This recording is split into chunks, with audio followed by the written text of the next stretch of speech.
So we live together. Yep. We watch football together. Yep.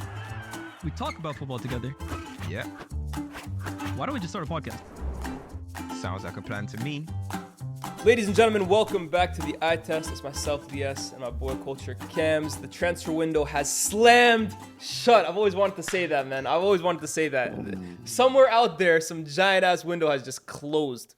Resoundment. But hasn't been the best transfer window for us. We're going to pretend like that. We're just going to move that to the side. We don't want to address it. What we will address is the events that we saw this weekend between Arsenal and Manchester City. And in particular, the whole discourse around it surrounding being humble. Now, before this game, let's be real, right? These two teams hate each other. And I saw you arguing with some people on Twitter saying, oh, City don't care about Arsenal. We can disclose this. We have spoken to City players that have literally told us, like, the way they talk about Arsenal, it's like, they do not like them whatsoever. Like, with Liverpool, they even say, like, oh, it's because they played against us. We thought it was a good game and stuff like that. They hate the way Arsenal play. They hate the way Arsenal approach games. There is a massive... Release the tapes, BR. Bro. Release the tapes. There is a, like, this is not a hidden secret. Everybody in the football world knows Arsenal and Manchester City don't mess with each other. And it's mutual. And it's now resonated with the fan base as well, too. So following the aftermath of last game, right, where they drew 2-2 right at the end, and Erling Haaland is telling Mikel Arteta, be humble, and he's telling Miles Lewis-Skelly, who the hell even are you? And him and Gabriel were going blow for blow at that game. To now, blow for blow, that's fair. It's a little on that line, but it's fair, right? I'm treading it, but I'm on the line there, right? But going into this game where Arsenal just absolutely destroyed them, and more so than that, they were almost like humiliating them throughout the game. Gabriel pulling Haaland's shorts, telling him, go get my boot. Lewis Skelly mimicking a celebration. Arsenal playing Be Humble at the end of the song. Fans basically having a laugh. The discourse around Twitter, though, has been so weird because it's almost like it's cool when they do it, but it's a problem when Arsenal do it. Where do you sit on that? Because I just feel like it's kind of weird double standards here. And isn't this kind of what the game is about? Like, the rivalry side of it. Isn't this what we've all been saying we've been missing? Bro, I absolutely love it. I love it, bro. This is what sport is. This is what competitive nature is. Sport isn't about, oh, let's be friendly. You have the ball, I have the ball, and then afterwards we shake hands. No, I'm trying to take your lunch money. I'm trying to take, you have what I want. The 3 points, you have the title, you have whatever. I want that. I'm going to do anything I can to go and get that. The great things that we talk about in football are sporting rivalries. So many times we talk about it. We have just come off an era which was a sporting rivalry in this Ronaldo-Messi thing. Yes, them two weren't fighting each other on the pitch, but what did we love so much about it? That they were pushing each other in ways that we've never seen before. And there was an antagonist, in a way, perceived antagonist, in Ronaldo, who always thought, I'm the best, I'm this. So people hated him. No, Messi fans hated him. Ronaldo fans hated him. It's all part of the game. It's what gets you talking. Still to this day, people are talking about that. Now, talking about two football teams, rivalries for me are meant to be that way. And some people are going to say, it's not a rivalry. City, Arsenal haven't won anything. So Arsenal have to now wait until they win trebles and stuff before they're able to talk. I hope nobody in life live their lives that way. Yeah. I hope when you're in the gym, you're not taking shit from the guy that's benching 200 kg because you only bench 100 kg. He can just walk up to you and say, get off the racks, mate. You know what I mean? Move. It's my turn. And you're just going to sit there and be like, oh yeah, I don't bench 200 kg right now. So let me go onto a different machine. Yeah. That's not how life works, bro. If somebody violates you, somebody disrespects you, then respect is earned, not given, bro. Do you know what I'm trying to say? They disrespected them, so Arsenal are not going to give them no respect. That is how football should be. Bro, I grew up on a time where Cesc Fabregas was throwing pizzas at Big Fergie's face. Yeah. Roy Keane, Vieira, whatever. This is what football is, and look at how we're all talking about it, right? I just hate how it's being spoken about negatively. It should be getting spoken about like, oh, this is lit. I can't wait for next Arsenal v Man City. That's how it is. After Liverpool Man City games, we were like, yeah, great quality. What's the next fixture? We're not talking about it for a week. Yeah, it was a footballing rivalry on the pitch. It was, This is what it's all about, bro. Like, this is what it's all about. This is what I wish Man United were involved in, because I wish Man United and Arsenal were doing this. I wish this is what you want to be involved in, man. I hate this narrative and it just goes to show the way football is and the way the world is. We're all very censored now. We're all very everything is PG. Everything has to be prim and proper. Anybody that has a little bit of attitude, anybody that has a little bit of self-confidence, it's seen as, whoa, you're not normal. You're not normal. Get back in your box. Bro, I don't like that, man. I like what's going on in football right now. I like what I just saw. And you know what it is too, right? You bring up the Arsenal-Man United rivalries, right? Like, for example, when we went and broke their 49-game unbeaten run, and it was like scenes and there's people pushing each other and stuff like that. When we went to Highbury and beat them 4-2, neither Arsenal or Man United won the league that year. There we go. Like, what? So none of us should even be cocky or whatever after the game and be pushing each other because we didn't win anything at the end of the season. Like, if we live our life like that, man, like, it's like they say, right? People are so focused on the final destination, but it's also the journey along the way that's like the real thing that you kind of treasure there. So people are saying Arsenal didn't win anything. They won the game. They won the game against a team that, first of all, they've had heated games against in the last few seasons. In fact, I don't think they've lost them in the last 5 now. Yeah. And I just feel like they humiliated them. They battered them. And no, that as well too. But the fact that in the last game there was so much that kind of went on. Everybody looked at that game and said, "Oh, I can't wait for the return leg." I even remember saying, "Oh, Arsenal are gonna have that return leg circled because of the way it kind of went down at the end." I'm sorry, if they hadn't reacted that way, I almost would have felt like, "Oh, they kind of got punked by Haaland, man." Yeah. Haaland basically said, "Who are you? Stay humble," and stuff like that. And then when they beat them 5-1, they don't even say anything. And the funniest thing is, bro, I bet if Man City won that game, they would have been doing some antics anyway. Of course, bro. They would have been doing some antics. Because it's a rivalry. Because genuinely, this is not artificial. And this is what I kept saying about City versus Liverpool. And I hear it. They couldn't fake hate each other. There was no hatred there. There was actually a respect there. They obviously wanted to beat each other.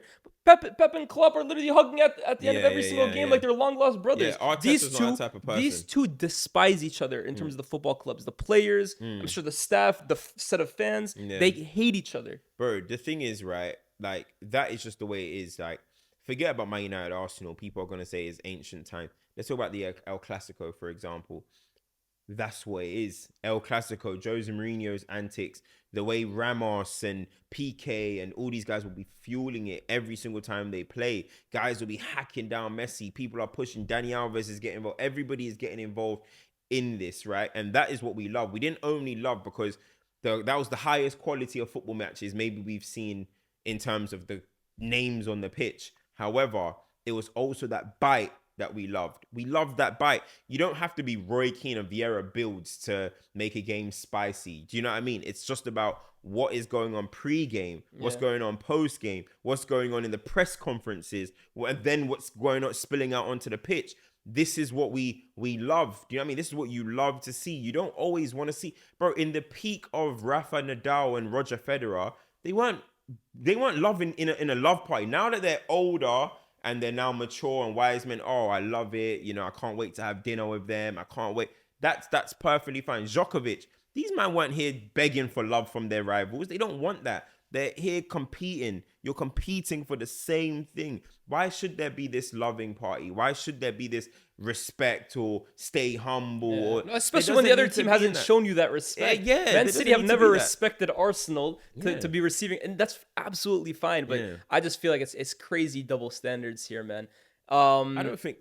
Sorry, I remember actually after when Haaland did that thing. I think we did do an eye test. And I think on that episode, we probably talked about, say, I love it. Arsenal don't. Remember, we did say Man City. Was it me or you? I can't remember. We said Man City don't respect Arsenal. They don't. Yeah. Well, I remember we said that. Yeah, we did. Yeah, we did. Man City don't respect Arsenal. We said that. And look, you can just see that Arsenal. And I remember people were saying, I think in the comments, people were saying that, like, we're violating Arsenal by them saying that. But look at how these Arsenal players have taken it. Yeah. They knew what's going on, bro. They knew what they're walking into. And by the way, is Miles Lewis-Skelly the first person to ever mock a celebration? PSG literally did it against Dortmund when they knocked them out. There we go, bro. Do you remember that happened? Yes, they did it. Exactly. Bukayo Saka be copying everybody's celebrations. Bukayo Saka scored against us and did this. Yeah, we gotta hold it, man. Remember when Bukayo Saka did that against us, I stood up on my feet like, we're coming for you one Yeah, day, bro. We're bro. coming for you, bro. Yeah, bro. When he did that, obviously Man United were on a decent path at that Yeah, point. yeah. Arsenal were flying, of course. I felt at that moment like, yo, are we getting a rivalry back? What? I can't wait. I didn't look at it like, oh, being respectful and blah, blah, blah. He's mocking it. Oh, but he's immature. He's inexperienced. This is something that experienced player wouldn't do. Nah, mate. I've seen this stuff. Let's have it right. Messi scored that last minute goal against Real Madrid, put his top up. Ronaldo scored in the Super Cup, put his top up. Bro, this is what football is, man. We want that kind of bitterness. We want that kind of hatred. That is just the nature of the game. At the end of the careers, all of you lot shake hands. Some of them, these guys, might even become teammates one day. You guys can all be cool, whatever. No one's saying kill each other. But this whole, like, everyone has to be friendly and nice. And I don't like that. Because the fans online, the fans in the stadium, they're giving it. You go to any game, the home fans are mocking the away fans. The away fans are, you're not singing anymore, or it's gone quiet over there, whatever. We're all giving it. Online, we're battling with fans. But on the pitch, hey, make sure everything's respectful, peaceful. Nah, bro, I want to see that on the pitch. Yeah.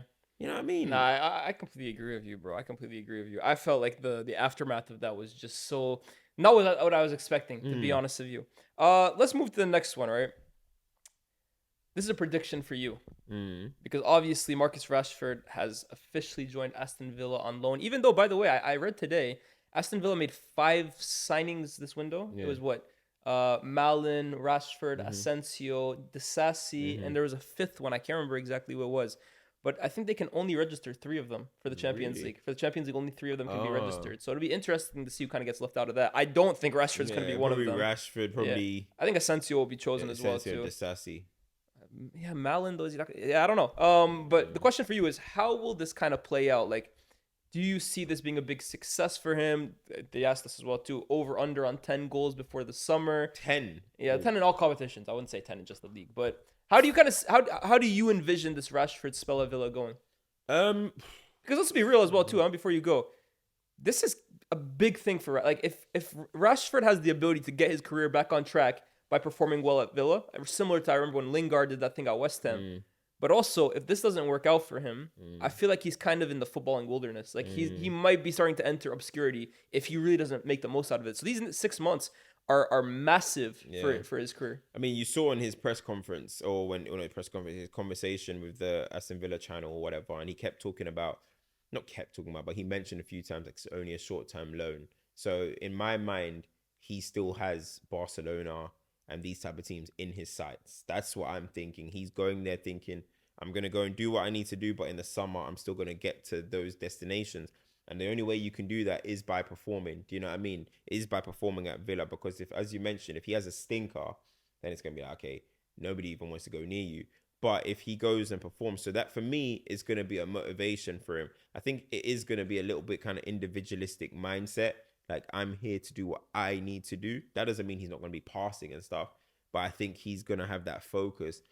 Now, the thing about Rashford, I don't know Rashford, but from the stuff that you kind of feel, you see that he's kind of an emotional player. We've had this guy for 10 years, bro, or whatever it is.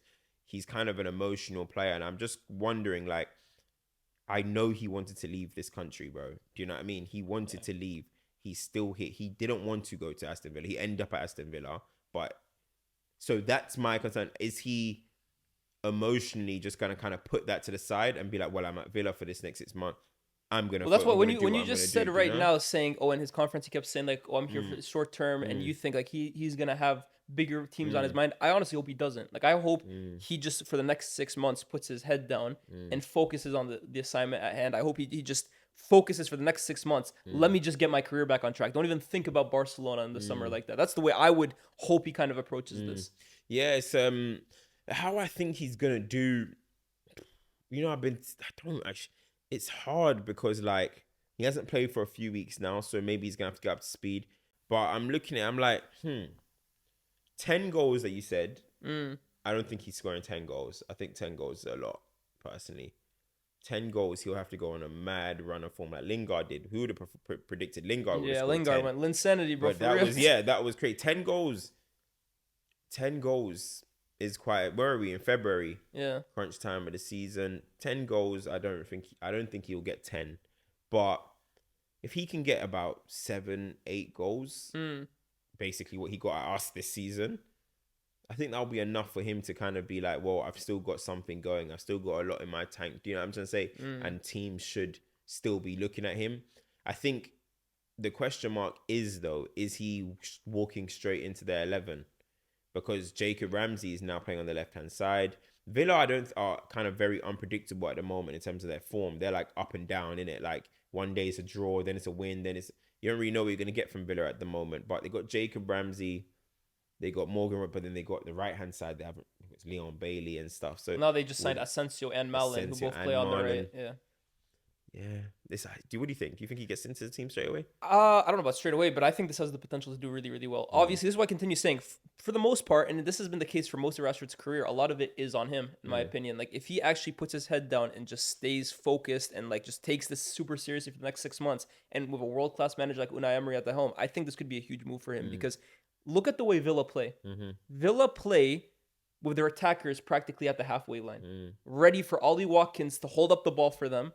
Back to Tielemans through in transition. Villa on the counterattack are lethal. And one thing we know about Marcus Rashford is that when he's firing, when he's on it, this is one of the most lethal one-man transition threats in the country. He's shown it for so many years. And this could be a team that oftentimes we said with Rashford, is he straying away from what his best game is? Like, is he playing too much, too deep, too on the ball, not close enough to goal? I think with Villa, if he's utilized the way I think he could be, they could really get the most out of him because I'm seeing guys like Jacob Ramsey in transition, Watkins in the past. Last year, who was it? Diaby. You put Rashford in those positions where he's really on top of his game. I think it could be a match made in heaven. But like I said at the start, it all depends, in my opinion, what version of Rashford decides to show up at Aston Villa. Like, will he just put his head down and just get to work? Do not think about Barcelona in 6 months. Focus on your game right now and then hope that the avenues open. What he has to do is walk in and just be part of this team. Yeah, you know 100%. I mean? Understand, I'm joining them. They're not catering to me. I'm joining them. They already had motion before me. They're already in the Champions League before me. If he has that kind of mentality, then I think he should be fine.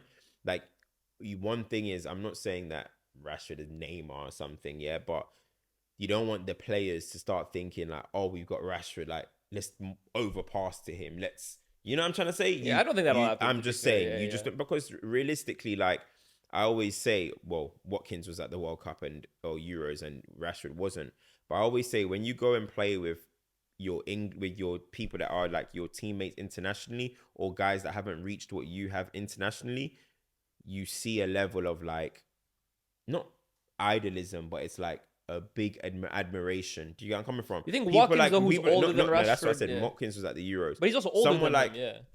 I don't think age really matters. With I was going to say maybe Morgan Rogers or Jacob Ramsey. Some people like Morgan Rogers, yeah. Jacob Ramsey. These guys will look, people like, even like, obviously he's injured, remember, like Tyrone Mings, people like that, right? Where in training, in thingy, they'll be seeing Rashford do these things at Man United as well. If you listen to the way these people talk about these type of people, or players or people that have experienced them things, it's like a massive admiration. Remember when we were playing, I know it's a whole different level, but remember when we were playing Coventry and I was getting so mad at Rashford because I was like, bro, do you know how much these guys will be looking up to Rashford? Yeah. These are young English boys or English players that have never reached these heights. They're playing against Rashford. They're going to be giving him so much respect. And he was doing that. Yeah. I was like, nah, this is like beyond it. Do you know what I mean?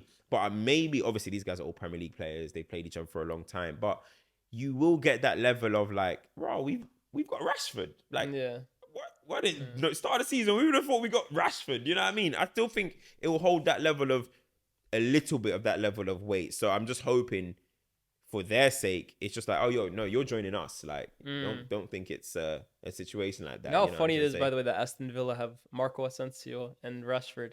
Like in 2018, 2017, if you had said, oh, a team wants to get Rashford and Asensio, that's like 200 million plus right there combined. Literally. Those two were like wonder kids in 2017, and now they're both playing at Aston Villa. Same thing with Sancho and Joao Felix. It's crazy, Joao Felix bro. and Sancho are the same team. Imagine saying that in 2019. That's nuts. You think they got the coup? They're both going for the golden boy. It's crazy, bro. I remember Rashford and Asensio, there were debates about the two of them. Like, it's crazy how football works. They probably came through same time. Yes, bro. 2016, 15, 16, 17. Yeah. It's crazy, bro. Football, man. It's nuts. It moves too quick, bro. Football moves way too quick. Speaking about January transfers, Mm-hmm. which is the one that you're most excited about from the ones that we've seen this January? Is there one that kind of stands out to you saying, oh, I'm definitely going to keep an eye out for that one. It has the potential to kind of boom. Maybe it is Rashford. Rashford is an intriguing one. Yeah. It's very interesting to see what Rashford's going to do. Do you know what I mean? Like, obviously, as a United fan as well, you're going to be kind of keeping an eye on it as well, Sure. just to see whether he does good or whether he does bad. Some people want to watch him so he can fail. That's the reality. Some people want him to do well because they love Rashford, what he's done for the club. Some people just want to make sure, hey, are we getting that 40 million loan fee? Yeah. So, transfer fee. So there's going to be reasons to watch him a lot. I'm looking at what other signings have been made. I know Man City spent more than every Premier League team combined. But also, they probably spent more than they themselves have spent for the last, 4 years, bro. It's like about damn time. This is money in the bank they've had. Marmoush isn't really... Not really. I don't know. Well, you go. Kvaratskhelia at PSG. Oh, is it the whole world? Yeah. Yeah, the January transfer. Oh, I thought it was only the Premier League. This Prem head right here, bro. I thought it was only the Premier League. I mean, yeah, Kvaratskhelia is one I'm looking forward to because even though I know they don't play with an out center forward because it's Luis Enrique, but I feel like that team needed something like that, more like a focal point rather than another guy who comes off the left. But I think he's just so talented, man. And that's an X factor that a PSG team who are already in really good form at the moment, they're picking up steam. Dembele's in the form of his life. You add Kvara to that, I think he's potentially a game changer for PSG this season. What do you think about, obviously, we got Dorgu. I don't know anything about him, bro. Are you excited to see him? He's not Dallo or Mazraoui playing wingback, so by default, yeah, I am. But I can't be excited. Like, I just don't know enough about him. What transfers happened this summer? This window. There's not really much teams that did much business. PSR cooked the window, bro. Really did, man. PSR cooked the window. Kolo Muani to Juventus. He's doing well already. 3 goals in 2 games. Man United fans turned their nose up at him. Said that he wouldn't have been good enough for us. Yeah. He's doing well for Juventus. You know what interesting one is actually Evan Ferguson to West Ham. That's a good, yeah. That one I'm looking forward to seeing. I'm really looking forward to seeing that because... he's reunited with Graham Potter. Graham Potter is the one who brought him to Brighton. Good point. I've completely forgot about that. So Evan Ferguson, for me, he needs to it's weird. He's like 20 and we're talking about he needs to reignite his career. How weird is that? He started as this arguably the best impact we've seen from a teenage striker since probably Rooney times, the stuff that he would, or maybe Mason Greenwood, but he was on the wing for the numbers that they were doing. And then all of a sudden he gets injured and then he can't get back in the team. And then you're like, hold on, is this guy a fraud? Oh, he's a one-hit wonder. He's a one-season. I'm like, damn, like, it's crazy how you can go from £100 million to a loan to West Ham. But that's Football modern. moves That's so modern quick, football, innit? bro. Honestly, like the way who had that quote? It's like one day you're the cock on the wall, the next day you're like basically nobody. Like I can't remember. I remember Ian Holloway who said that, something like that. But in football, the way we talk about players, it is like that, bro. One day we're talking about these guys, like we're talking about Evan Ferguson when France played Republic of Ireland. That's Mbappe versus Ferguson. Like we were gassing up like crazy, and now people didn't even want to take him on loan. Yeah. I'm thinking, okay, he might never have been as good as the way we propped him up originally, but surely he's also not as bad as people are making it out to be now. It always kind of lies in the middle, and I really hope that Evan Ferguson goes to West Ham and reminds everybody who the hell he is, bro. Because I still think he's a top talent. You can't teach that height, that speed, that lethalness in front of goal. I think he's still got something to prove, and I think he's gonna do bits over there. I think there's actually 3 that I like as well that I'm looking forward to seeing, and they're a bit like you probably wouldn't expect it, but obviously one of them is Tell, of course, to Spurs. I do want to see what he can add to Spurs playing under Ange. Is he going to be good enough to get that loan into a permanent? We know he's a very good talent, in my opinion. Like, we've seen him under 21s at France.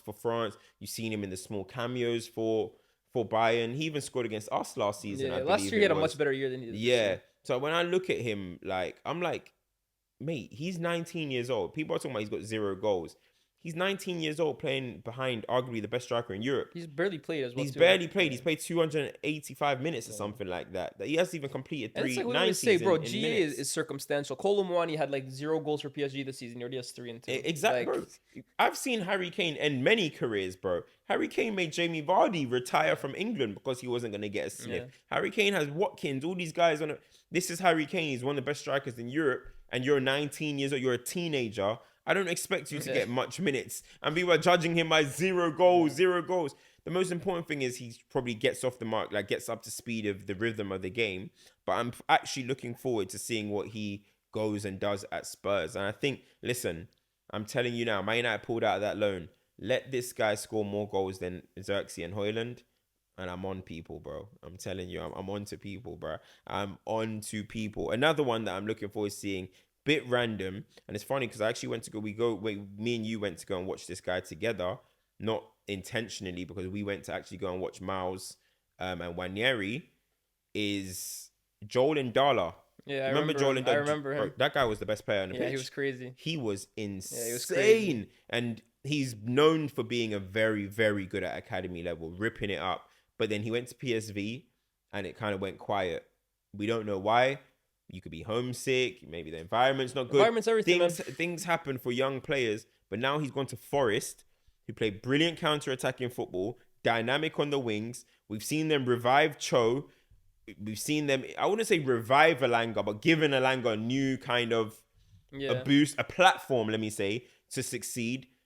Why can't he be that kind of third option for both wings for them? I'm actually looking to see what Joel Indala does there. Yeah. It's a loan. And if it goes permanent, only 4 million for a talent like that. That's not bad. Who knows, man? So that's one that I'm looking forward to. That could be a major coup, actually. 4 million. Yeah, bruv. So that one I like. And there was one more. That I saw that I really liked. Where is it? Oh, Chukwuemeka to Dortmund. I like that. Yeah. Chukwuemeka to Dortmund. That one I really look forward to see because I was saying it on Twitter the other day, man, right? Like this whole Cole Palmer explosion. How much of it was actually planned by Chelsea? Like did Chelsea kind of luck into the fact that Cole Palmer ended up being one of the best players in the world? Because I remember early that season, in fact, people were even telling me, like, Nkunku started the season in that position, then he got injured, and then Chukwuemeka was playing a few games in the 10. And I remember being at West Ham, watching him play against them, scoring that goal. They lost that game, but he was the best player on the pitch. And Cole Palmer was playing on the wing those days as well, too. So how much had to go right for Cole Palmer to get the opportunity to even play in the 10, to then become the player he is? And all this time, Chukwuemeka, who was bought for big money, has just kind of become an afterthought because of what Cole Palmer has become. Again, this is what I say. Like, at one point, he was rated £40 million. Now, he's getting a loan to Dortmund. The talent hasn't gone anywhere, guys. The talent still surely has to be there. He's 20 years. He's 20 years old. Yeah. So Dortmund, we've seen so many players go there, especially English players, go there and kind of rediscover themselves, rediscover their form, and kind of find themselves again. And I hope the same thing happens to him. And fast league, I think he's made for Dortmund, to be honest. You know what they say about luck? Yeah, I do know what they say about luck. It's when preparation meets opportunity. I said that on Twitter the other day. Oh, did you? Yeah. There we go, bro. I literally said it about Cole Palmer. I said, you said, yeah, that's what it is, that's man. My favorite saying, man. That's what it literally is. There's a few as well which I feel like are a bit interesting, but I'm not gonna go into them too much. I think that Michael Kayode to Brentford is gonna be interesting. And who? Like Michael Kayode from Fiorentina. There's been quite a lot. I think he plays to Italy now as well. There's a lot of there was a lot of kind of hype around him, and I think, I don't know if it's an Indala situation, but I don't know why he's on loan now to Brentford, but he's gone over there. And just in a little bit of a redemption story, even though he might not play a lot, I'm actually really pleased that Ben Chilwell finally got that move, man. After being on the bench all season, did not complain once. Out the squad. Yeah, sorry. Out of mind, out of sight. I think it's just like, with him, I'm just happy that he's able to get a move and actually play. He didn't complain once. This guy was running around as Chelsea assistant captain last season. And most of the time, he was the captain because Reece James wasn't on the pitch. He was him, Conor Gallagher, are basically the captains and stuff. So from that to just obscurity, nowhere to be seen, didn't say one thing. I rate that a lot. I rate it, man. You know what I mean? As somebody that gets criticism a lot, I'm happy that he's got a move. I don't know how much he's going to play. Mitchell does well, and Amari Richards or something like that? He played on the right the other day. Yeah, they do well, but yeah, I'm happy for him. Last one, which is actually going to lead into our next section, Santiago Jimenez getting that move to Milan. I think that one is really interesting, right? Because the Dutch league, we've seen so many guys come from there, and like guys who bang in the Dutch league, it either goes one of two ways. They either become like phenoms, or they just like flutter to the sea. Like think Alfonso Alves, think Graziano Pella, and Santiago Jimenez is like a gunman over there. Like what he did was a Feyenoord. We went and How watched many him goals has he got? this season. I don't know if this season, but last season I think Yeah, he we had, saw him this season. last yeah. season I think he hit 30 something, bro. Like he went crazy in the Dutch league. But he got that move to Milan. Milan let go of Morata. They let go of Noah Okafor. I think he ended up making a 23. move as well too. Like, 23 years old. and he puts up numbers. Yeah, And again, in the Dutch league, which I think I've always said is one of those leagues, it's very difficult to translate to the major five. But let's see how it goes, man. He's quick. He's young. He's energetic. He's got an eye for goal. Playing on either 23. side, it'll be Leao and Pulisic, and the next guy we're going to talk about, I think has the potential to give them a little spark. But Last season, he scored 23 goals. First season at Feyenoord, 23, then 26, and this season he's got 16 in 19 games. right, he's a killer over there, man. But he's joined at Milan by Joao Felix. Now, Joao Felix, this is a conversation me and you right now. I need to speak to your representatives. Whoever is representing this brother, first of all, I wanted how much like fees he's received in terms of all the transfers he's gotten. Wow, you must be a rich man. But second of all, my brother, you suck at your job. Not Joao Felix. You're representative. You are terrible at your job because the moves that this brother gets that make absolutely no sense whatsoever and ultimately end up with him having egg on his face is just bewildering. And at this point, how are you still being managed by? It's not Jorge Mendes. Surely it's not Jorge Mendes managing Joao Felix. I think so. Jorge Mendes would never do this, bro. He would never do this. But at this point in his career, having gone to Atletico Madrid and flattered to deceive. It is George Mendes. Oh, George Mendes, man. I really thought you owned them cars, man. I really thought you owned them cars. What? Yeah. Bro, every move Jorge Mendes gets for this guy is garbage, bro. It's garbage. It makes no sense. And you look at Atletico Madrid, flattered to deceive. Chelsea, the first go around. I thought he flattered to deceive. I thought for me, I called him the biggest disappointment that season because of the name he came with and he didn't have enough of an impact. Went to Barcelona. That's like a passing time. No one even remembers it. And then went to Chelsea this year for 50 million and can barely get off the bench. And now he's going to AC Milan. And I'm just thinking to myself, like, my brother, your career is passing you by, bro. Like, be very careful. So with Jose Mourinho said to Dele Alli, one day you're 20, the next day you're 30, bro. Time goes quick. And I feel like his career is massively passing him by. And I was on Sky yesterday and they were asking me about him. And I said, I feel like Joao Felix at this point in his career, he just needs to decide, what the hell am I? Like, what kind of player do I want to be? I don't think he knows that. And the concerning thing is he's what, 26? 25. 25. I think he's turning 26 soon. What kind of player do you want to be? Are you a guy that's a goal threat? Not really. Are you a guy that's like a creative demon? Not really. Are you a guy that gets your team up the pitch with your ball carrying?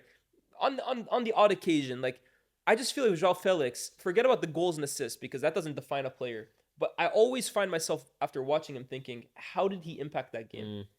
That for me is the ultimate objective for any player. And I feel like Joao Felix hasn't impacted winning at the highest level since he was 18 years old at Benfica. That's 8 years ago. I always say the way people pretend Eden Hazard used to play on Twitter is actually the way Joao Felix plays. No impact on games. No impact on winning. The thing is, like, you spoke about the agent, and of course, obviously, you spoke about Felix as well, but, like, he has to take a lot of responsibility as well. You know what I mean? Like, he was a big money signing to Atletico, as you mentioned, and he never got on with Simeone. He never bought into it. That's the thing. How many times did he complain that he doesn't like the football that Simeone is producing? And it's like, hold on a second. If you're going to be speaking like that, then you better be delivering and then come from that place where it's like, hey, man, I feel like I need help. Like, I can do more, but you're not really producing anything there. As you mentioned, not produced much at Barcelona, at Chelsea. These are big clubs. They're big managers managing him too, by the way. I mean, big clubs, big managers. And it feels like every manager just doesn't fancy him. You know what I mean? So that's on him. You know what I mean? That's on him. You don't want to become this kind of like false image kind of footballer. And as you're mentioning, that's what he's kind of falling into because you don't know if you play him on the wing. You don't know if you play him false 9. You don't know if you play him in the 10. So when you're that type of player, you're causing issues tactically. You're causing issues systematically. Do you know what I mean? Like, what are you going to be? And I think that's what he faced at Chelsea under Maresca. I do think, I'm not going to lie though, I do think they didn't give him enough of a chance in this second spell. I think they've given Noni, they've given Sancho, they've given these guys more of a chance to play bad and go again than Joao Felix. I don't think Felix was given that opportunity to, I have a bad game, I'm starting next week. Do you know what I mean? He got Conference League. Everyone turns into Nkunku, to be Messi. fair. Him and Nkunku. Yeah, I don't think they've been given that opportunity to make mistakes. Now, does that mean, is it because their ideal position is where Cole Palmer is? Maybe. But I'm looking at it and I'm like, I don't think on this occasion he was really given that trust or that platform to be able to be like, listen, I can try and make this not my team, but I can be a major Don't you contributor think though he's kind to of it. lost benefit of the doubt though now, man? Maybe, Because yeah. Maresca's seeing him in training every week, and again, like I said, if it's his first time, I get it. But when so many managers have effectively just said, "Yeah, you're surplus to requirements. I can't trust you," I feel like that what's it called? That credit in the bank that he maybe once had is kind of gone. And I'll be real, I feel like teams now are signing him because they see he does have talent. I would be stupid to say he's not talented. Like, he's capable of some crazy stuff during games, but at the end of the day, to win a game, can I rely on Joao Felix, who had made a really good point, and he compared to him.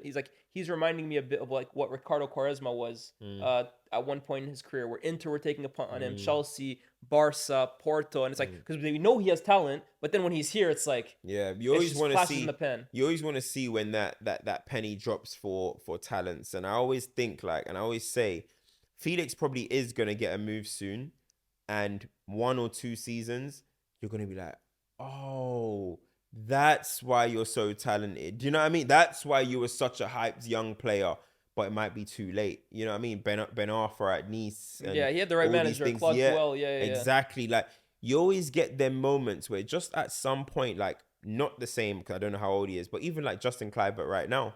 Yeah.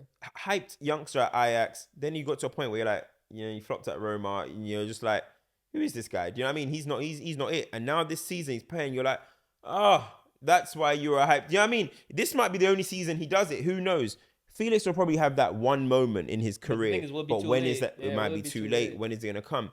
But at the same time, you got to question Chelsea for even the signing.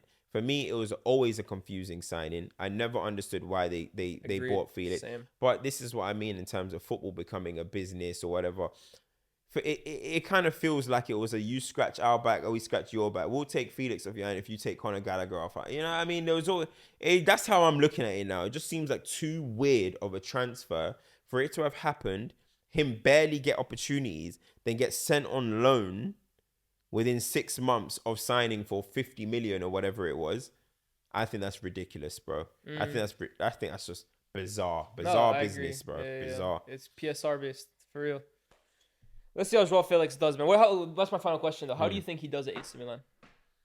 Do you think this could be the move that the penny drops? Portuguese manager? Maybe he's going and try and do his best impression of Kaká as possible. Oh, please. I remember when people were comparing his Kaká. I was like, they're not the same at all. They just have the both mop hairs and same color. Honestly. But other than that, they're not similar. But I don't, this guy's a disciplinarian. AC Milan kind of feels like, when your career's not going that great, AC and Juve will come and save you type vibe, you know? So it's like, save you is even debatable. They'll take you. Do you now like transform your career? How many instances of that have we seen? I don't know. I think we're just not going to really hear about Joao Felix. That's just what I think it is. Just going, oh yeah, you remember Felix's loan at Milan? Oh yeah. Do we remember it for good reasons, for bad reasons? I don't think we're just going to remember. It happened. It's just like a flipping glitch in the Matrix. You know what I mean? I'm telling you, bro. It's like when Balotelli was there for like yeah, 2 bro. years. Like in like 10 years, flipping. There's gonna be like questions and quiz shows. Like, I've played for these teams. You know how many of those guys? You know how many guys have played for Milan that you just think, what the hell are you doing there? I've played for Milan. I've played for Chelsea. I've played for thingy. Joao Felix. You know, Milan are really that club that just take anybody. That's bro. what I mean. Like, for a club of this stature, they really give a punt on anybody, bro. Like, the amount of players that have played for them that realistically have no right to be playing for them is crazy, bro. Let's just hope he goes. Who's the most obscure player you can think of that played for AC Milan? Wow. There's so many. Kazuki Honda played for AC Milan, bro. Yeah. Honda. Do you remember who else played for AC Milan? Urbi Emanuelson, he played for Milan. Who? Urbi Emanuelson, you don't remember him? No. Who else was there? Played for Milan. Jovic played for Milan, didn't he? Yes! Jovic is that guy, bro. Piatek Yeah, Piatek. Piatek Oh played my for god, us. Steve Random. Jovic is the one though. Yeah, bro. Like Jovic. The is fact Morata was there for 6 months just to go to Galatasaray, Random bro. as hell, man. Bro. I mean, you just You know who got played for Milan? Yeah. Mandzukic played for Milan. What? Yes. Yes. Mario Mandzukic played for Milan. Remember that, bro? You don't remember half of these guys, bro. They just take anybody. He played for Milan. Yes, for like 6 months. Yo, Milan He might have won the league. He might have won the league with them, actually. Flipping David Beckham played for Milan. David Beckham. Bro, played- it's- You know what? The one that was. No. Let me tell you. Yeah, go on. Remember Jan Huntelaar went to Milan after Madrid and I flubbed there remember. so bad. Yeah. You know what? A success story from a random player to them was Prince Boateng. Yeah, I was just about to say that. He's the he, one that he went to the turned moon it. with that shit. 'Cause he went from Portsmouth, who got relegated, to scoring bangers against Barcelona. yeah. I was like, yeah, fair as you. He's the one that turned it into a rags to riches story, bro. The rest of them, bro, honestly. Bro. Milan are just that club. Like, I don't know why though. Oh, yeah. Inter in a way are similar to that as well too. Inter have had some random players but Milan even in 5 years, we're gonna be saying, yo, you remember Tammy Abraham played for Milan? yes, bro, facts. No, man, it's actually crazy, you know. Does he play for them still right He's now? on loan right now, bro. So, he's bro, gonna go bro, back to where is Roma. he? He's gonna go back to Roma. He's on loan at Milan Yes, right now. and he's gonna be one of those ones in I thought he's 6 back years. to Roma. That's how bad it is. Oh my dude. It's just random, man. AC Milan are hilarious. That's bro. actually hilarious, bro. Fernando Torres played. Higuain played for them. Bonucci played for them. Fernando Torres played for Milan. Bro, Higuain played for them. Remember? Wait. Yeah, Fernando yes, Torres yes, played bro. for AC Milan. Immediately after Chelsea, and then he was so bad there they sent him to Atletico, and that's where he finished his career. Torres played for Milan. I don't even remember him in a Bro. What kit was that? It's one of those Puma, I think, black and red ones, right? Or was he wearing What? Adidas in it? Nah, he couldn't have been wearing Puma. Yeah. No, I remember my him playing there. Yeah, gosh. of course, bro. Go with some other ones. Emerson Boyce. Aubameyang. Oh, no, that's like he was young. I'm talking like guys who in the Essien. Yeah, he went there. Yeah. Essien. Yo, they've had like every legend in football Pepe and the Brandon Pepe player. Reina played for them. Reina. Yeah. Flamini. I remember that. Flamini, I remember. that, Yeah. It's just so many random ones. Deulofeu. Is that Milan? That one I didn't even know. Fuck. Delafeu. Yeah, Now, Milan Mandzukic is the most random one, bro. Yeah, Milan are random as hell. Mandzukic. If I show you the picture of Mandzukic, you're gonna be like, yeah, this is an AI image, bro. Like, look. Milan have actually had so many random players. That is actually quite hilarious. We need to do Look. that, you know. You would think this is I AI. don't even remember that. You bro. would think this What is AI. season was that, bro? Bro, I think they might have won. This is either the year they won the league or the year after, bro. Bro, we need to do an episode on that per team, bro. Like random players that have played for each. Like, bro, team. this is killing me. Yeah, This isn't that a real is- picture. Nah, that is hilarious. We Uh, Yeah. Bro, probably. I'm telling you, Bro. Bonucci played at center back for them for like a year and then went right back to Juve. Bonucci, yeah. Who? Colaccini. Colaccini was at AC Milan. I didn't even know That's that. fake. Yo, these are fake, bro. Asmir Begovic. These are fake, bro. What the hell? Yo, we can be here all day. But honestly, we should What's do this wrong for with you other guys? I mean, we work with them sometimes. What's Who wrong else- with you what guys? What other team are up there? I think I think Chelsea up there. Chelsea I think definitely. Chelsea up there. Yeah, Random Yeah, footballers. no, but Inter are bad as Yeah, well too, bro. yeah. Oh, Inter are bad, bro. Yeah. You remember that Alvarez guy who used to play for Sunderland? Alvarez? That Argentinian kid, Ricardo Alvarez. You know he played for Inter. He was at Sunderland for a minute. Don't even remember, you know. Don't even remember. Yeah, Didn't Barini play for both of them? Or did he Barini only- played for Milan. I don't know. Milan. I don't know if he played for Inter. Yeah. Yeah, Inter have had some strange Inter ones, have bro. had some- I feel like there'll be that's actually funny. That's actually a funny topic. Anyways, Joao Felix added to the list, bro. Next up, well, Kyle Walker now. He's the newest. Yeah. He literally is, bro. Okay, finally, this is the final subject here, right? And we're gonna relate it to something that just happened in the sports world that, for me, absolutely rocked the whole sports world to its core, and that was Luka Doncic Wow. being traded to the Mavericks. Still don't feel real. That's kind of the feeling I'm trying to like encapsulate here. It didn't feel real. It was like one of those things I was like, what? Like Yeah. no one saw it coming. What move in football can you remember that gave you a feeling of like no one saw it? And I know it's very difficult in today's day because Fabrizio, it's impossible to not see a signing Yeah. happen. But like, has there been a move in your footballing life or just in general that you can think of that almost mirrors the craziness of this one? I mean, I wasn't watching football to see Figos I was gonna say at the time. I was around that time. wasn't Yeah, around. I remember Yeah. the fallout in Barcelona. Head. Bro. Yeah, no, bro, I was sitting next to the guy who actually threw it. Yeah. I hear It's crazy, that, bro. I was like, damn, that's a good throw, man. Good throw right there. Yeah, You made bro, history honestly, right yeah, now, that's- man. You know what I mean? But let's think. You know what? I think one that was surprising for me, and I just never thought that would happen, especially going into that summer.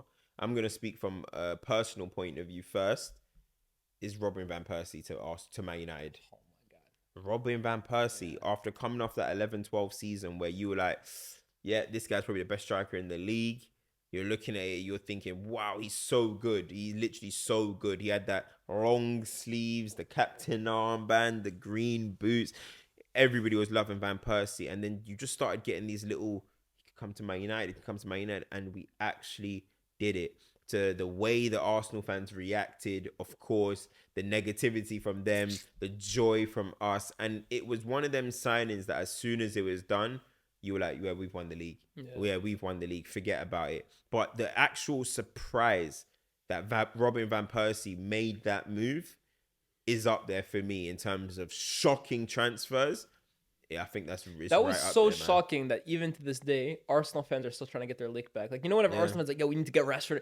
It's purely to almost like avenge the demons of 10 years ago, bro. They're still looking for Welbeck didn't do it for them, bro. Yeah. They're still looking for like get our lick back. Yeah. Ain't never gonna happen, man. Yeah. Nothing, bro. That's one of my favorite signings ever for so many reasons. But like the fact that we took Arsenal's captain, That's different. and he did what he did. And the first thing he comes out and says, "The little boy in my heart was here from Man United." I was like, "Oh, yo." We used to have some juice. Bro, imagine being an Arsenal fan at that time, seeing Robin van Persie come out and say, "Yeah, bro, the little boy in my heart was crying for Bro, Man United." that's like, it's nowhere even near, but like, that's like our crown, whoever our crown jewel is, Kobe Mainu. Well, it's like if Rashford a few years ago had gone to Arsenal, and just got up. Yeah, Rashford when that season he was doing yeah, this, and he just said, got "Yeah, up the and little left boy in my Arsenal. heart was crying for Arsenal." I'd be like, "Yeah, this guy right here, I'm burning his jerseys." Yeah. Oh, mate, it'll be hard to ever forgive I think that. him a guard of honor the first year. Oh, what a time, bro! What a time. We were kings, man. Honestly, We used to be kangs. We used to be kangs. You know what? A really like shocking on the topic of Arsenal actually, when they signed Ozil on deadline day. Oh, Because you know what? There had been murmurings, right? There had been a little bit of rumors, but I just never thought it was gonna happen. And then to see Ozil rock up at Arsenal, and this was a period in time. Let's not forget where Arsenal were selling all their best players. They weren't bringing them in. Alexis Sanchez hadn't come to the club yet. Fabregas, Nasri, Cole, all those guys had left recently, and it was like the biggest coup they'd made. Who was the last huge player Arsenal signed before Ozil? I feel like you got to go back to like Henry, bro. And even Henry even wasn't a then, big it's- name. Like, who was Burkett, maybe? yeah. Sol Campbell. There Sol you Campbell. go. Sure. Sol Good Campbell, one, yeah. actually. But my point is, those weren't the kinds of signings they typically made, especially when they came to the Emirates. And to get a player like Mesut Ozil, who, let's not forget at the time, was viewed as like the best number 10 in world football. What he was doing at Real Madrid, everybody on the planet knew a guy's class. And Iconic for Arsenal transfer to deadline land day him, moment. especially like announcing it right at the very end, Wenger like smirking at the camera when asked about it. I was like, yeah, this is and for the league as well too, to bring in a player of Ozil's ilk, it was like, wow. The excitement around that was was unreal. I crazy. can't lie. Like when I was hearing it done, Yeah. and this is TV days, as you mentioned, I'm sitting by the TV like. Do you remember his Arsenal debut? Ozil. Do you remember his Bro, debut? I don't actually remember his I do debut. against Sunderland, where he had the assist immediately. I think it was against Sunderland. He immediately assisted Giroud like twice in one game. Bruh, but I remember actually like the anticipation for his debut was crazy. I can't lie. Maybe I'm being biased because it's Man United. But I remember where I was when Pogba got announced, bro. Yeah. But you know what? Pogba Yo. wasn't like shock. You know what I mean? It wasn't shock, yeah. It just but gassed. Yeah. When the Adidas shit dropped. Remember the Adidas shit dropped? This is what I'm Yeah, saying. yeah, honestly. Honestly, bro. And you know what's crazy? I was running an agenda on Pogba the whole Euros. But when that Adidas video dropped, I said, yeah, Pogba, let's lock in, bro. Let's lock in. Let's This lock guy's in. been a Let's lock in, bro. mischievous son. It's been the last 10 years, bro. Y'all think the Salah shit is new? Yeah, bro. I'm telling you now, yeah. I was on him at the Euros, yeah. And then they did that. I said, yeah, That I'm Adidas ad all was crazy, in. I bro. can't lie, bro. That is one of the best moments in Twitter history. Yeah. That I'm is, back. bro. They I'm dropped it back. at like 1 a.m. because But they for us, apparently yeah. did it for China. Apparently something got to do with China. For us, it was a good time, and I was in New York at the Oh, time. you in New Yeah. York, bro. It was like 1 a.m. It was one of them moments where it was like everyone felt like, oh, if you're awake right now, you're awake. You can come from like we're part of history. Like Pogba, yo, the way it got announced, yo, they did that video. Wow, maybe I'm being biased. If we're being biased, Cristiano returning to Man United. That one was a shock, bro. Because honestly, the change. I don't know how you felt, right? I'll tell you in a second. I remember. Obviously, it was a few years ago. But that whole summer, when I was reading that Ronaldo wanted to go to Man City and that Man City were basically on the cusp of doing it, I'll be real. I was ready to revoke that guy's legend status, bro. I'll be real. I was ready to completely lock off any Ronaldo. Like Ronaldo is being erased from Man United's history books if he joined Manchester City. The whole fan base were in flames, bro. And then if you remember that morning when Ollie's like, yeah, we'll try. What did he say? He was like, we'll try and make a deal happen. He's like, we're looking at all our options right now. And then Rio basically was like tweeting the eyes. And then Fabrizio tweeted that out.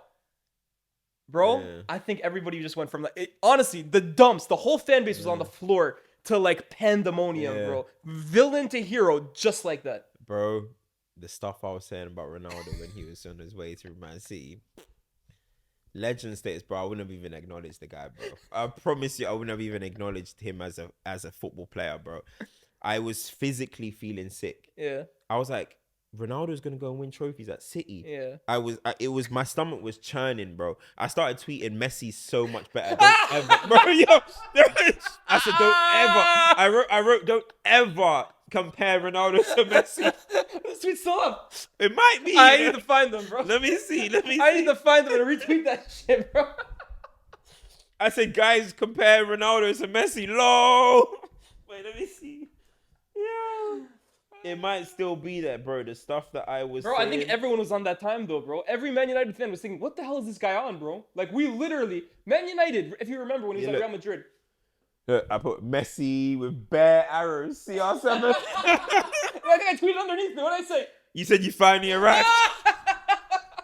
Then somebody said, what does this dude say is Man United legacy if he signs for City? I would be so disappointed if he signed for them. I said, I don't know him anymore.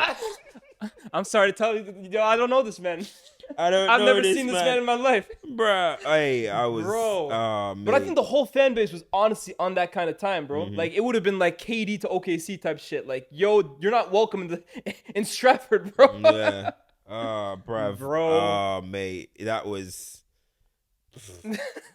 That was a crazy day. That was one of the best here we goes like ever. Yeah. Ever. I think it's his most Probably retweeted. Yeah. I mean, Fabrizio kept that pin for like 6 months. Yeah. He weren't moving away from that one. That one is I think that's his biggest here we go bomber. I've spoken to him about that. Yeah. He confirmed that. Yeah. He said Ronaldo is his biggest. Ronaldo is his biggest one. What else was unreal? You know, football, as you mentioned, is not so much like basketball, because basketball, you can wake up one morning, you have to move house, you have to do it all. Nobody knew everything. Luka Doncic just bought a $15 million house last week. Just bought a $32 million penthouse in There we go. LA. There we go. You know what I mean? And all of a sudden you get up and go. So it's completely different, but it's hard to kind of have that kind of shock. And I think with football, it's kind of, because it's not a massive shock like that, it's all about your personal experience with those type of transfers. There is some that shake the world. No, but there is one, like Figo, for example. I was gonna say there are some though that even Fabrizio like finds out when it happens, and it's like a shock even to him.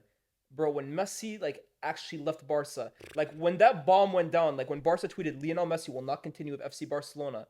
After all, like Fabrizio the whole week was saying, Messi and Barca, it's just the final contract needed. He loves the club. We all thought he was gonna stay, bro. Because the whole summer before, he had basically said, I need a new challenge. They basically blocked it. But then there became murmurings. I remember the morning of, there were like a few of those, those Barca reporters saying, I think there's complications, blah, blah, blah. And they're saying, nah, it's just gaslighting. It's fear mongering.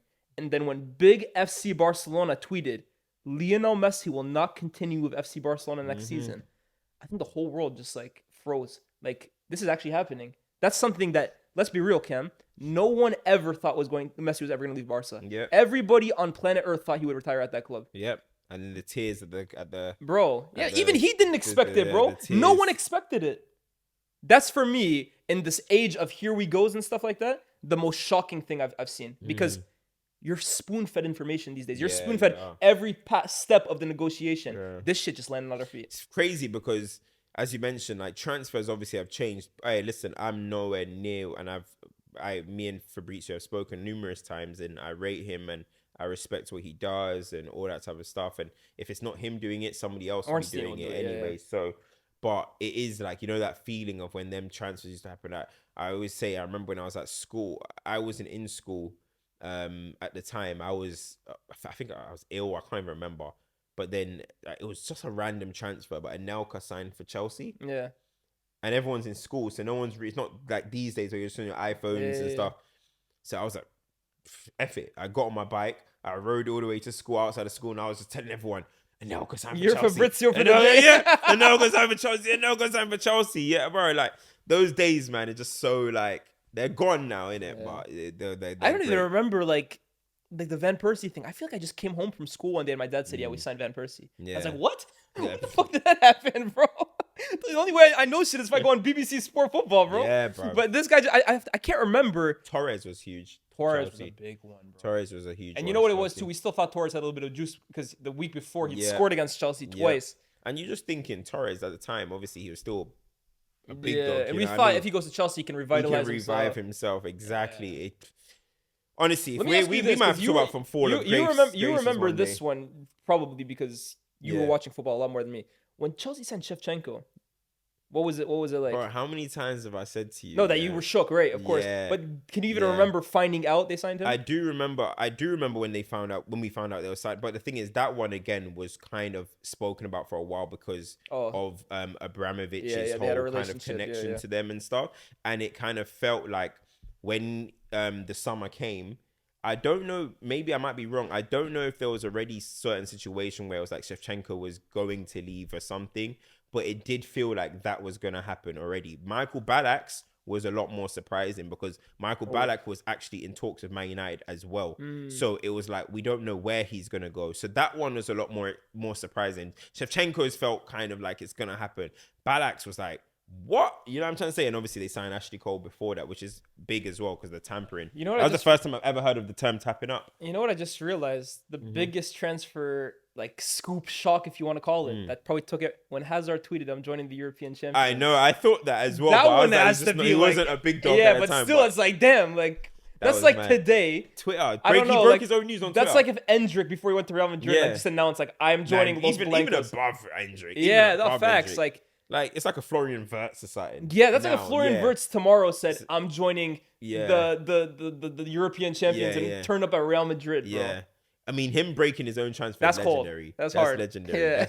That is hard. Neymar to PSG was quite... Oh, PSG. Yeah. Nah, crazy. insane, But innit? even though that one, it was kind of like built up. Like even when he played his last game for Barca in preseason, everyone knew he was going. Sequeda and all that. That- you know, to be yeah, fair, that was built yeah, up for it was a built while, up for a innit? while, yeah, bro. Yeah. What's a Sequeda? Just for him to leave a week later. Yeah, PK, you're a dunce for that, bro. You're such a dun for that, bro. That is so funny. Sequeda became like the funniest. It basically became like that. Sequeda is like if shit's not happening, bro. Like, Sequeda. Hey, I learned a new word that day, bruh. Okay. But yeah, man, those are big transfers. I hope football gets some bigger ones though. I hope we get some like real shockers, but I just don't see it happening. Yeah. Man. Ladies and gentlemen, let us know what your biggest transfers are. The ones that you can, not biggest in terms of money or like profile, but the ones that shock you to your core. Can you think of any? Let us know in the comment section down below, as well as all the topics we talked about today. As always, shout out to BR for powering this podcast on X, TikTok, Instagram, YouTube Shorts. Like, share, and subscribe to this channel. Check out what Cam's doing on his. Check out what I'm doing on my second one. And we'll see you next week. Or no, we won't see you next week. We are in Qatar. Oh, yes. We'll see you soon. Peace. Peace.